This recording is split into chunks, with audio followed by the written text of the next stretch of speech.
இயற்பியல் தத்துவங்கள் ஒவ்வொருத்தங்களும் ஒவ்வொரு மாதிரி இந்த கிரகங்கள்லாம் ஏன் சுத்துதுன்றதுக்கான காரணங்கள் வச்சிருக்காங்க. இருந்தாலும் இந்த கிரகங்கள் இயற்கையாக சுற்றி வருது, நம்மளுக்கு தெரிஞ்சது அவ்வளோதான். இப்போ சுற்றிக்கிட்டு இருக்குது, ஏன் சுற்றுது, எவன் சுற்றி விட்டா அதெல்லாம் தெரியல. ஆனால் இந்த சுற்றி வரதுல ஒரு ஒருங்கமைப்பு இருக்கு.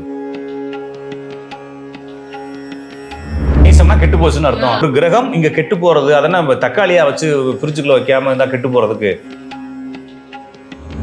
விந்தணு நீந்தி செல்லக்கூடிய தன்மையில இருக்கக்கூடிய வால் இல்லை, தலை இல்லை, நீந்த மாட்டேது, தண்ணியா இருக்கு, லிக்விடா இருக்கு, விஸ்காசிட்டி இல்லை, அது இது. ஒருத்தர் என்ன சொல்றாரு, அவ்வளவு தெளிவான ஆளு, சாரி என் ஒய்ஃப் பேர்ல பண்ணிட்டேன், சக்கரை டப்பால உப்புன்னு எழுதி வச்சிட்டோம்னா எறும்பு வந்து என்ன செய்யாது, கடிக்காது இல்லைங்களா. எறும்பு வந்து திங்காது சக்கரை, ஏன்னா படிக்கும் வரும்போது உப்பு உப்பு. அப்புறம் எவனு பைத்தியக்காரனா இல்லைங்களா. அப்ப என் பொண்டாட்டி பேர்ல பண்ணா காசு எப்படி, உன் காசு தானே போச்சு. ஒருவேளை இந்த மாதிரி செவ்வாய் பவரா இருக்கும்போது கடன் வாங்கி உங்க ஜாதகத்துல புதன் வக்கரமோ, புதன் பரிவர்த்தனையோ, புதன் சந்திலையோ இருந்துச்சுன்னா ஏதாச்சும் உங்களுடைய முக்கியமான லேண்டை வச்சு தான் அந்த காசை கட்டணும். இல்லைன்னா உங்களால அந்த கடன் அடைக்கவே முடியாதுன்றதான் விதி.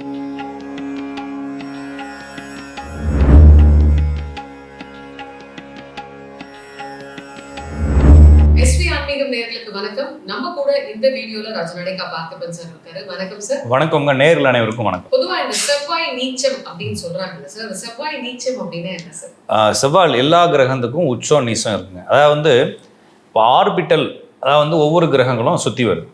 எதை சுற்றி வருதுன்னா சூரியனை சுற்றி வருது. இது வந்து ஒரு ஒவ்வொரு ஆர்பிட்டலும் ஒவ்வொரு மாதிரி நீள்வட்டமாக இருக்குது. அந்த நீள்வட்டத்துலேயும் நடுவில் சூரியன் இல்லை.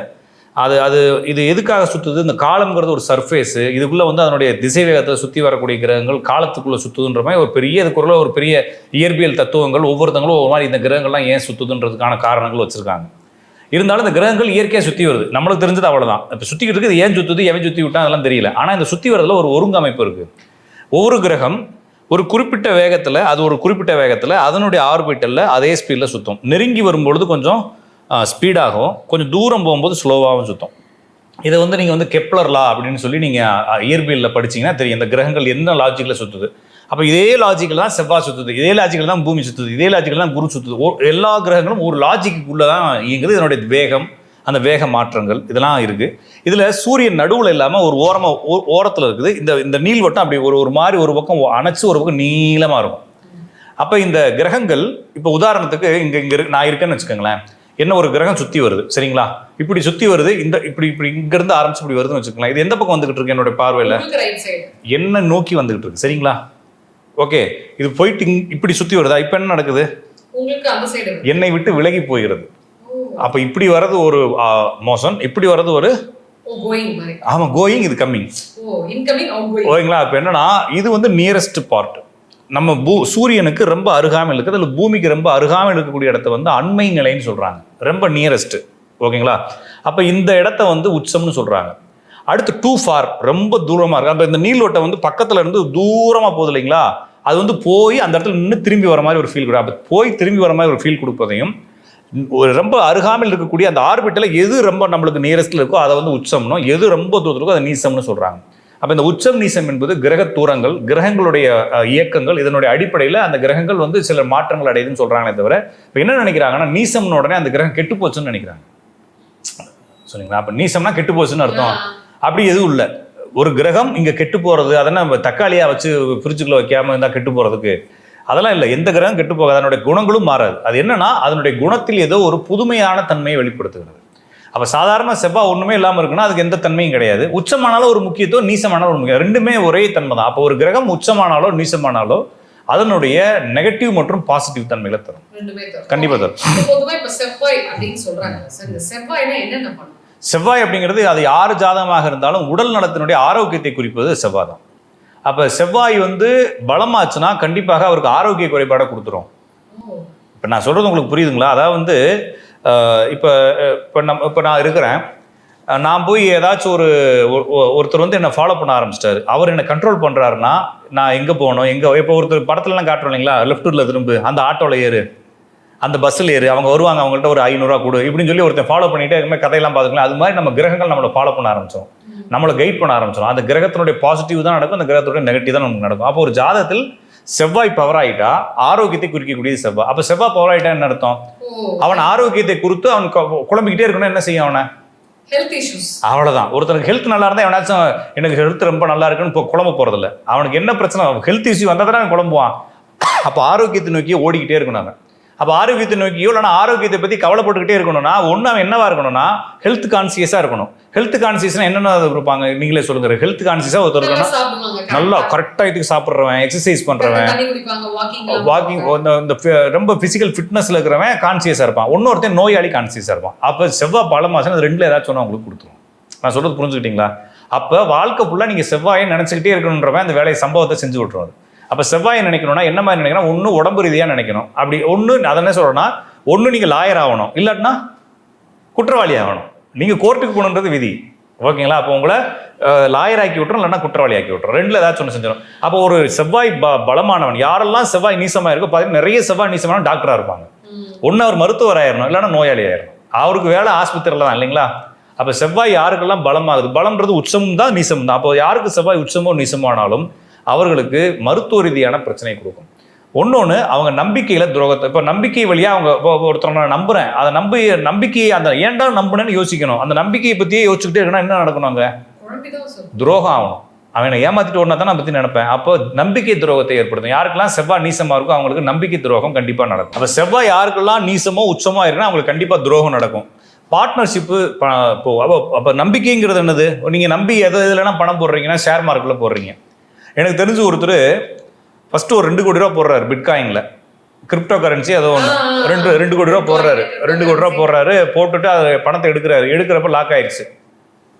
ஏதோ எரர் பண்ணிட்டீங்க, ஓப்பன் பண்ணுறதுக்கு 25 ரூபா பணம் போடணும் அப்படிங்கிறாங்க. 25 ரூபா எப்படி சார் நான் உங்களுக்கு கொடுங்க? உங்களுக்கு எனக்கு நீங்கள் ஏன் சார் கொடுக்குறீங்க? நாங்கள் உங்களுக்காக சேவை செய்கிறோம், உங்கள் அக்கௌண்ட்டில் போடுங்க, அது உங்களுக்கு ஆடாயிரம். ஓப்பன் பண்ணால் அவர் 25 ரூபா போடுறாரு.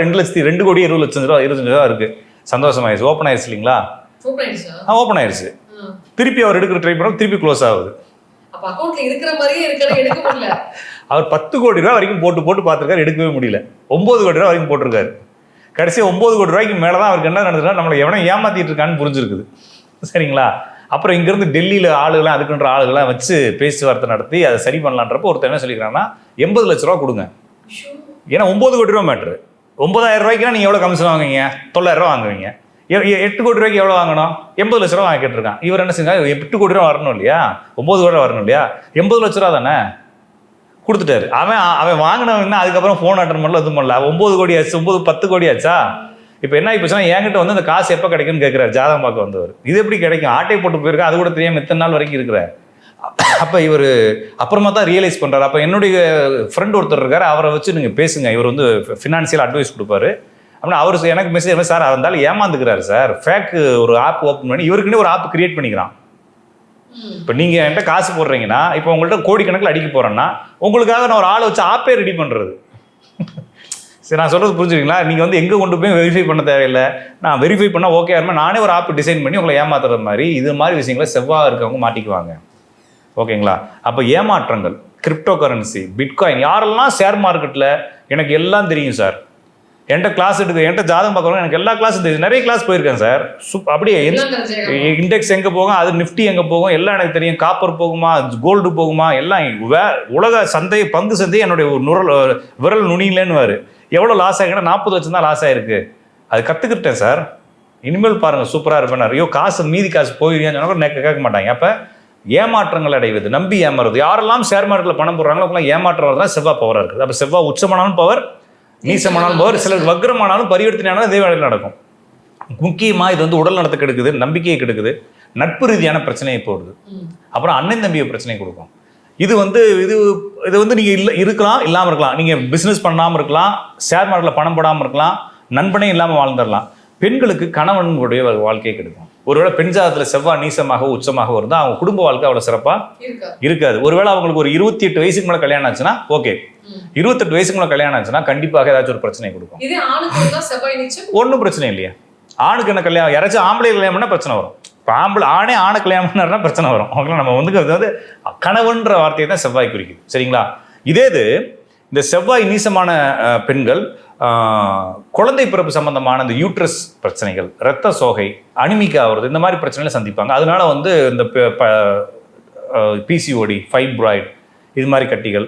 இதே செவ்வாய் நீசம் ஆணுக்கு இருந்துச்சுன்னா அவருக்கு வந்து இந்த விந்தணு நீந்தி செல்லக்கூடிய தன்மையில் இருக்கக்கூடிய வால் இல்லை, தலை இல்லை, நீந்த மாட்டேது, தண்ணியாக இருக்குது, லிக்விடாக இருக்குது, விஸ்காசிட்டி இல்லை, அது இதுன்னு ஏதாச்சும் ஒரு குழப்பத்தை கொடுக்கும். அப்போ செமன் கவுண்டே கம்மியாக இருக்குன்ற பிரச்சனை கொடுக்கும். அப்போ செவ்வாய் என்பது உடல் ஆரோக்கியம், சந்ததி விருத்திகளுக்கான ரத்தம் சம்பந்தமான விஷயங்கள், அப்புறம் கணவன் மனைவி உறவு, நட்பு ரீதியான ஏமாற்றங்கள், இது எல்லாத்தையும் குறிப்பது செவ்வாய். ஒரு ஜாதத்தில் உச்சமாகவும் கூடாது, நீசமாகவும் கூடாது. ஒரு ஜாதத்தில் செவ்வாய் எதுவுமே ஆகலை சார், ஆட்சி ஆகலை, உச்சமாகலை, நீசமாகலை, வக்ரம் ஆகலை, பரிவர்த்தனை ஆகலைன்னா அந்த ஜாதகத்தில் அவங்களுக்கு உடல் ரீதியான பிரச்சனை பெருசாக வராது. அப்போ உடல் ரீதியான பிரச்சனை காய்ச்சல் கூட வராது சார், வரும். நான் சொல்கிறது தொந்தரவாக வராது. குடும்ப வாழ்க்கையில் பிரச்சனை வராது, நண்பர்கள் ஏமாற மாட்டாங்க. இந்த மாதிரி எது முக்கியத்துவமான ஆயிருன்றதுனால செவ்வாய் முக்கியமானால் இந்த பிரச்சனையை சந்திச்சு தான் ஆகணும். அப்போ என்ன பண்ணலாம்னா கடன் வாங்கக்கூடாது, பார்ட்னர்ஷிப் போடக்கூடாது, கல்யாணம் பண்ணக்கூடாதுன்னு சொல்ல முடியாதுல்ல. அவங்க பேர்ல எதுவும் பண்ணக்கூடாது. கல்யாணம் இல்லை, பெண்கள் கல்யாணமே பண்ணக்கூடாதுன்னு சொல்லக்கூடாதுல்ல. கொஞ்சம் தாமத திருமணம் பண்ணிக்கலாம். உடல் நலத்தில் எப்பவுமே ஆரோக்கியமாக இருக்கணும். இப்போ செவ்வாய் என்பது இதெல்லாம் குறிக்குது. இப்போ நீங்கள் உடனே செவ்வாய் உச்சமானா இந்த பலன், வேற பலன், நீசமானா தான் சார் நீங்கள் சொல்கிறதெல்லாம். உச்சமானா இதெல்லாம் அப்படியே பாசிட்டிவாக இருக்குன்னா ஒன்றும் ஆகாது. உச்ச மாதிரியே தான் நீசமும், நீச மாதிரியே தான் உச்சமும். ஒருத்தன் யாரெல்லாம் பாருங்க செவ்வாய் உச்சமானவங்க பாருங்க எப்போ பார்த்தாலும் ஆஸ்பத்திரியும் சுற்றி இருப்பாங்க. நிறைய பெண்களுக்கு கணவனோட சரியான உடன்பாடுகள் இருக்காது. நிறைய பேருக்கு வந்து குழந்தை பிறகுல பிரச்சனை இருக்கும். நிறைய பேர் ஏமாந்து போயிடுவாங்க. பார்ட்னர்ஷிப்ல பணம் போட்டு ஏமாந்தாலும் செவ்வாய் உச்சம் தான். அப்போ செவ்வாய் உச்சமாக யார் பேரில் ஆரம்பிச்சாலும் பணம். ஒருத்தர் என்ன சொல்றாரு, அவ்வளோ தெளிவான ஆளு, சார் என் ஒய்ஃப் பேரில் பண்ணிட்டேன். சரி சூப்பர், உன் ஒய்ஃபில் பண்ணுற பணம் யாரோடது? என்னோடது.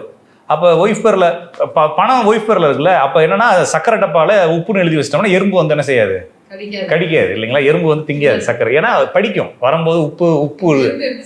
அப்புறம் எவனும் பைத்தியக்காரனா இல்லைங்களா. அப்போ என் பொண்டாட்டி பேரில் பண்ணால் காசு எப்படி, உன் காசு தானே போச்சு இல்லைங்களா. அப்போ நம்மளா எதையாச்சும் ஒன்று சொல்லி காசை ஏமாத்துறது. அப்போ காசுகிட்ட இவங்க பேசுறது என் பொண்டாட்டி காசு தான், அது என் காசு இல்லை நம்பு அப்படின்னு சொல்லிட்டு போடுற மாதிரி இதெல்லாம் இது இல்லை. உங்கள் காசு வீணாக போகும்னா நீங்கள் சேரில் போட்டு யார் பேரில் வேணாலும் போட்டு வீணாக போகும் அப்படின்னு புரிஞ்சுக்க வேண்டியதான். ஒருவேளை இந்த மாதிரி செவ்வாய் பவராக இருக்கும்போது கடன் வாங்கி உங்கள் ஜாதகத்தில் புதன் வக்கரமோ புதன் பரிவர்த்தனையோ புதன் சந்திலையோ இருந்துச்சுன்னா ஏதாச்சும் உங்களுடைய முக்கியமான லேண்டை வச்சு தான் அந்த காசை கட்டணும். இல்லைன்னா உங்களால் அந்த கடன் அடைக்கவே முடியாதுன்றதான் விதி. சரிங்களா. அப்போ உங்கள் உண்மையிலே கடன் இருக்குது சார். நீங்கள் சொன்னதில் இப்போ இந்த வீடியோ பார்க்குறாரு, பார்க்குறப்ப கண்ணீர் மல்க பார்க்குறாரு, பார்த்துட்டு ஆமாம் சார் இந்த இவங்க எப்படியோ தப்பாக சொன்னால் கூட கரெக்டாக சொல்லிட்டான் அப்படின்றப்ப உங்கள் ஜாதத்தில் புதன் வக்கரம் புதன் பரிவர்த்தனை புதன் இருக்குன்னா நீங்கள் ஏதாச்சும் ஒரு லேண்டை வச்சு தான் அந்த காசை கட்டணும். இல்லைன்னா உங்களால் கட்ட முடியாது. சரியாக புரிஞ்சுக்கிட்டீங்களா. அப்போ பெண்களுக்கு இந்த பிரச்சனை இருந்துச்சுன்னா கொஞ்சம் விட்டு கொடுத்து தான் போகணும். உங்களால் சரி செய்ய முடியாது குடும்ப வாழ்க்கையாக புரிஞ்சுக்கணும். இப்போ இதில் ப்ளஸ்ன்னு எதுவுமே கிடையாது. ப்ளஸ்ங்கிறது மருத்துவர் ஆகலாம். அதாவது வந்துங்க நான் திருப்பி சொல்கிறேங்க, நிறைய பேர் என்ன நினைக்கிறாங்கன்னா வாழ்க்கையில் ப்ளஸ்ஸு மைனஸ்ன்னு நினைக்கிறாங்க. எதுவுமே கிடையாது. நம்ம எதுக்கு வந்து பிறந்திருக்கிறோம், எதுக்கு வாழ பிறகுறோம். அப்போ இங்கே ஏதோ ஒரு ப்ராசஸ் நடக்குது. இந்த வாழ்க்கையே துன்பமானதுன்னு சொல்கிறாங்க. நான் சொல்கிறது புரிஞ்சுக்கிட்டீங்களா. இந்த வாழ்க்கையே ஏதோ ஒரு துன்பமாக இருக்குது. அப்போ பிறப்பே இல்லாமல் இருக்கணும்னு நினைக்கிற சித்தர்கள் சொல்கிற இந்த இப்போ வாழ்க்கையை பிறந்துட்டாலே நம்மளுக்கு துன்பம் வரத்தான் செய்யும். ஏன்னா நம்ம ஒன்றை சார்ந்தோம்னா அது என்ன செய்யுதுங்க. அப்போ ஆசையே துன்பத்திற்கு காரணம்னு சொல்லி புத்தர் சொல்கிறார். அப்போ உங்களுக்கு அந்த ஆசை அபிலாசைகள் என்ன செய்யுது அப்படின்னா உங்களுக்கு அந்த பொருளின் மீது நாட்டத்தை கொடுக்குது. எல்லா இன்பமுமே காலத்திற்கு உட்பட்டது. நான் சொல்கிறது புரியுங்க, காலத்திற்கு உட்பட்டது. ஒரு கல்யாணம் பண்ணுறான், கல்யாணம் பண்ணி வாழ்க்கை ஃபுல்லாக என்ஜாய்மெண்ட்லேயே இருக்க முடியுமா? அதுக்கும் ஒரு காலம் இருக்குது. ஒரு ஐஸ்கிரீம் வாங்குகிறோம், எப்பயுமே அவர் சப்பிக்கிட்டே இருக்க முடியுமா? அந்த ஐஸ்கிரீமை கரைஞ்சிரும், காலியாயிரும். அப்போ நம்மளுடைய சந்தோஷங்கள் எல்லாம் காலியாகி கொண்டே இருக்கும். நான் சொல்கிறது புரிஞ்சுக்கிட்டீங்களா. அது காலியாக போது என்ன ஆகும் உங்களுக்கு, அது தொந்தரவாக மாறும். எம்டினஸ் பிரச்சனை இல்லைங்க. எம்டினஸ் கூட அந்த தொந்தரவு கொடுக்காது. அது வந்து என்ன சொன்னால், இப்போ உதாரணத்துக்கு ஒரு கல்யாணம் பண்ணுறான் ஒருத்தன், அந்த கல்யாணம் பண்ணி மனைவி கொடுக்கக்கூடிய துன்பங்கள் இன்பங்கள் எல்லாத்தையும் அனுபவிச்சிட்டான். அந்த மனைவி கூட தானே இருக்கும், அது துன்பம் கொடுக்கத்தானே செய்யும் ஒரு நாள். அப்போ உங்களால் அதை தவிர்க்கவே முடியாது. அப்போ நீங்கள் எதெல்லாம் உங்கள் கையில் வச்சுக்கிட்டு இருக்கீங்களோ அதெல்லாம் உங்களுக்கு என்ன ஒரு நாள் பிரச்சனை தான் தரும், பிரச்சனையும் தரும். அப்போ என்ன செய்யணும்னா ஒரு கார் வாங்குறோம், கார் வாங்கினா அதுக்கு மெயின்டெனன்ஸ் செய்யணுமா இல்லையா, இஎம்ஐ கட்டணுமா இல்லையா, லோன் கட்டணுமா இல்லையா, அதுக்கு டயர் மாற்றணும், ஆயில் மாற்றணும், எல்லாம் நான் எதுவுமே மாற்ற மாட்டேன், வண்டி பாட்டுக்கு ஓடிட்டு இருக்கணும், பக்கெட்டில் தண்ணி எடுத்து ஊற்றுவேன், வண்டி ஓடணும், எப்படி ஓடும். அப்போ வாழ்க்கையில் நீங்கள் எதோ அனுபவிக்கிறதா இருந்தாலும் ஏதாச்சும் ஒன்று காம்ப்ரமைஸ் பண்ணி தான் ஆகணும். இப்போ காம்ப்ரமைஸ் பண்ணும் பொழுது இந்த காம்ப்ரமைஸ் பண்ணுறது எதுக்குன்னா நம்ம வந்து இந்த கிரகங்கள் உங்களே அதை சிந்திக்க வைக்கும். என்ன சிந்திக்க வைக்கும்? இப்போ உங்களுக்கு என்னென்ன பிரச்சனை இருக்குதுன்னு சொல்லி கேட்டிங்கன்னா உங்களுடைய பிஸ்னஸ் பிரச்சனை தான் எல்லாத்துக்கும் இருக்கும். இப்போ என்கிட்ட கேட்டிங்கன்னா அவன் ஜோசியம் பார்க்குற அவன் அந்த ஒரு கிளைண்ட் ஒரு பிரச்சனை, இந்த ஒரு கிளைண்ட் பிரச்சனை, எனக்கு தொழில் ரீதியாக இருக்கும். இப்போ கேமராமேன்ட்ட கேட்டிங்கன்னா அவர்கிட்ட கேட்டிங்கன்னா பேட்டரி போச்சு, மைக் ஒர்க் ஆகலை, அவன் கேமரா வாட்டையை போட்டு போயிட்டான், நான் அந்த கம்பெனிக்கு போகிறேன், நான் ஒரு தனியாக இந்த மாதிரி அவருக்கு ஒரு எல்லாமே நம்மளுடைய மெயின் பிரச்சனைகள் தொழில் ரீதியாக. அப்போ அவருக்கு அந்த தொழில் ரீதியான பிரச்சனையை கொடுக்கணும்னா அந்த கேமராவுக்கான அவருடைய தொழிலுக்கான ஏதாச்சும் ஒரு கிரகம் ஒரு ஜாதத்தில் என்ன இருக்கணும், ஏதோ ஒன்று இருந்தால் தான் அவருக்கு அது சம்மந்தம். அப்போ என்னன்னா அவருக்கு நிம்மதியும் அது வழியாக தான் வருது, ஆர்வமும் அது வழியாக தான் வருது. ஆனால் தொல்லை எதுனால வருது? அப்போ உங்களுக்கு என்ன தொல்லைன்னா நம்ம பார்க்கக்கூடிய தொழில் தான். யாராச்சும் ஒரு ஆட்டோமொபைலில் இருக்கிறாரு, ஆட்டோமொபைலில் இருக்கிறவர் வந்து ஏதாச்சும் வேற ஏதாவது யோசிப்பாருன்னா அவருடைய வேலை தானே தொல்லையாக நினைப்பாரு. அப்போ மனிதர்கள் தங்களை தாங்களே குழப்பிக் கொள்வதற்கு இந்த கிரகங்கள் வழிவிடுகிட்டே இருக்கிறது. அப்போ அவருக்கு ஒருத்தருக்கு தொழில் கொடுக்குறது அதே கிரகம் தான், தொல்லை கொடுக்குறது அதே கிரகம் தான், பொண்டாட்டி கொடுக்குறது அதே கிரகம் தான், பிள்ளை கொடுக்குறது அதே கிரகம் தான்றப்ப எந்த கிரகம் பவராக இருக்கோ அந்த கிரகத்தினுடைய எல்லா தன்மையும் நீங்கள் அனுபவிப்பீங்க. அப்போ பாசிட்டிவ் மட்டும் அனுபவிக்க முடியாது. ஒரு காசை வாங்குறீங்கன்னா காசுல வந்து இந்த பக்கம் தலை இந்த பக்கம் பூ இருக்கும். வெறும் தலையை மட்டும் நான் வச்சுக்கூடிய காசை வாங்குறதா நம்மளால என்ன செய்ய முடியாதுங்க. வாங்கவே அப்படி எப்படி வாங்க முடியும்? ஒரு பக்கம் ஏதாச்சும் ஒரு பக்கம் மட்டும் எப்படி காசு வாங்குவீங்க? ரெண்டுமே வேணும். அப்போ உங்களுடைய வாழ்க்கையில இருள் பகல் எல்லாமே இருக்கிற மாதிரி ஒவ்வொரு கிரகத்துக்கும் மேடு பள்ளம் இருள் பகல் எல்லாமே இருக்கத்தான் செய்யுதுன்றதுனால ரெண்டையும் சேர்த்து தான் நீங்கள் அனுபவிக்க முடியும். நிறைய பேர் என்ன ஜோசிகர்லாம் என்ன பண்ணுறாங்கன்னா அதனுடைய வலு ஏற்றுறேன், அதை பாசிட்டிவ் மாற்றுறேன், அது பாசிட்டிவ் தான் செய்யும், இந்த கிரகம் வலுவாயிடுச்சு, இந்த கிரகம் யோகி ஆயிடுச்சு, இந்த கிரகம் வந்து உங்களுக்கு எல்லா தன்மையும் செய்ய போகுதுன்னா ஒன்றும் கிடையாது. சுக்கர தசை வந்துருச்சு, உங்கள் ஜாதத்தில் யோகி சுக்கரன் யோகியா இருக்குது அப்படி தூக்கிட்டு போகுதுன்னா விளங்காமல் போக போகிறீங்கன்னு அர்த்தம். அப்போ நான் சொல்கிறது இது வந்து நெகட்டிவாக கூட நீங்கள் நினச்சிட்டு போங்களேன். நான் வந்து நெகட்டிவாக சொல்கிறதுனாலையோ இல்லைன்னா நான் ஒருவேளை பாசிட்டிவாக சொன்னால் உங்கள் வாழ்க்கை மாறப்போதானே? அப்படி மாற போகிறதா தான் ஒரு 2 மணி நேரம் பாசிட்டிவாக பேசுகிறேன். கேட்டுட்டு நீங்கள் வாட்டுக்கு ஜாலியாக என்ஜாய் பண்ணுங்கள். யாருக்கும் யார் பேசினாலும் வாழ்க்கை மாறாது. நான் சொல்கிறது திருப்பி சொல்கிறது ஒரு கிரகத்தினுடைய நெகட்டிவ் நடக்கணும்னு நடக்கும். அப்போ ஒரு கிரகம் பவர் ஆச்சுன்னா அதோட நெகட்டிவையும் செய்யும், பாசிட்டிவ் செய்யும். பாசிட்டிவ் தொழில் செய்யும், மீதி எல்லாமே நெகட்டிவ் தான் செய்யும். அதுக்கு தகுந்த மாதிரி நம்ம வாழ்க்கையை டிசைன் பண்ணிக்க வேண்டியது. நன்றி, வணக்கம்.